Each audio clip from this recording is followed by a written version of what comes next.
सबका हिसाब होने वाला है। बंगाल विधानसभा के चुनाव नजदीक आ चुके हैं। 23 अप्रैल को पहले चरण की वोटिंग होनी है। ऐसे में सिक्योरिटी के पुख्ता इंतजाम किए गए हैं।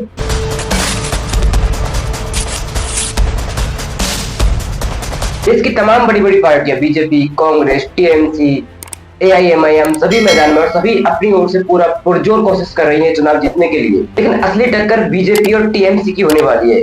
होम मिनिस्टर अमित शाह 15 दिन से सारे काम काज छोड़कर बंगाल में बैठे हैं। बंगाल चुनाव में 15 दिन तक मैं बंगाल में ही रहने वाला हूँ। बीजेपी बंगाल को जीतने के लिए इतनी आतुर क्यों है? ऐसा क्या है बंगाल में?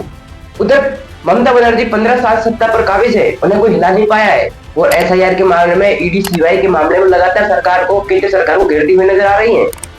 বন্ধ হয়ে গেলে মানুষ যেন আমাকে দোষ না দেয় বিজেপি সরকার, কারণ নির্বাচন কমিশন।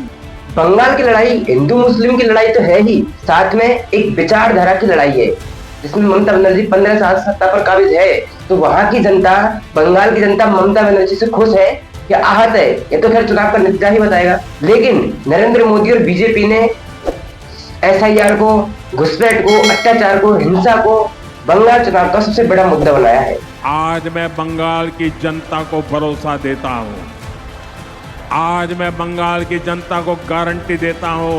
हालांकि लोकसभा के चुनाव अभी दूर हैं, लेकिन बंगाल के चुनाव देश की रूपरेखा तय करेंगे। बंगाल के चुनाव देश का माहौल तय करेंगे। बंगाल में, पश्चिम बंगाल में टोटल 294 सीट हैं और बहुमत के लिए किसी भी पार्टी को 148 सीटें चाहिए। आपको क्या लगता है, बंगाल चुनाव कौन जीत रहा है? कमेंट में जवाब जरूर दीजिए।